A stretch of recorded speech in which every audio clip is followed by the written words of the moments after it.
ইলিয়াস আলী গুম হয়েছিলেন 2012 সালে 17 এপ্রিল। তখন থেকে অনেকবার আমরা এই গুম নিয়ে কথা বলেছি। তৎকালীন প্রেক্ষাপটে ফ্যাসিস্ট হাসিনার সময়ে যতবার আমরা এই বিষয় নিয়ে কথা বলেছি, স্বাধীনভাবে কথা বলতে পারিনি। আমাদেরকে বিভিন্নভাবে হয়রানির শিকার হতে হয়েছে। গুম নিয়ে যখন আমরা কথা বলেছি, বিভিন্ন পরিবারকে ভয় দেখানো হয়েছে, হুমকি দামকি দেওয়া হয়েছে। সর্বশেষ বিগত 5ই আগস্টের মাধ্যমে ছাত্র বিপ্লব,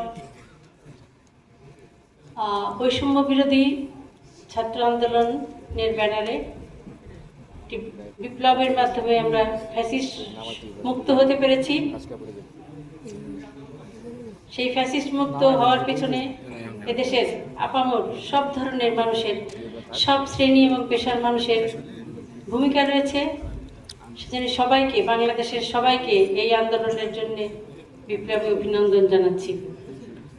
আজকে এই 5ই আগস্টের পরে যদিও আমরা স্বাধীনভাবে কথা বলতে পারছি, কিন্তু আমরা লক্ষ্য করেছি যে 5ই আগস্টের পরপরই বাংলাদেশের অন্তর্বর্তীকালীন সরকার একটি গুম কমিশন গঠন করেছিল এই গুমের শিকার ব্যক্তিদেরকে খুঁজে বের করার জন্যে এবং তাদের বিষয়ে একটি তদন্ত করার জন্যে।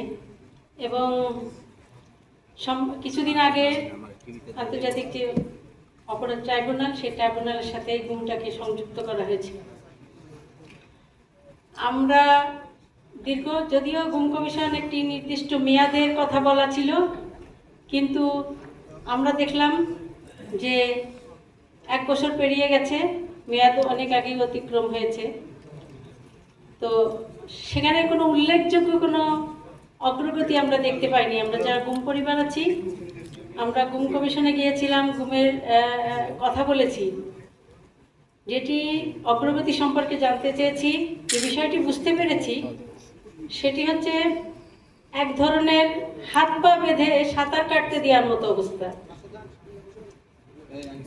যে গুম কমিশনকে বলা হয়েছে যে আপনারা গুমের তদন্ত করেন, গুম কমিশন তদন্ত করছে, কিন্তু তাদের কাউকে গ্রেপ্তার করার অধিকার নেই, কাউকে রিমান্ডে নিয়ে যাওয়ার, যে জিজ্ঞাসাবাদ করার কোনো অধিকার নেই, তাদের সেই অধিকারটা নেই।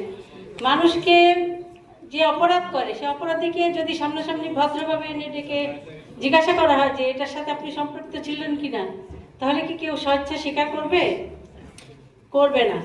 কারণ আমরা এটাও জেনেছি যে এই গুমের সাথে যে সমস্ত বাহিনী জড়িত ছিল, একটি বিশেষ বাহিনী সেখানে সম্পৃক্ত ছিল এবং সেই বিশেষ বাহিনীর বিভিন্ন আইন প্রয়োগকারী সংস্থা যেমন র্যাব, পুলিশ, সেই সমস্ত জায়গায় সেই বিশেষ বাহিনীগুলার মাধ্যমে এই গুমের কার্যগুলো সংগঠিত হয়েছিল। কিন্তু সেই বিশেষ বাহিনী কোনো ধরনের কোনো সহযোগিতা করছে না।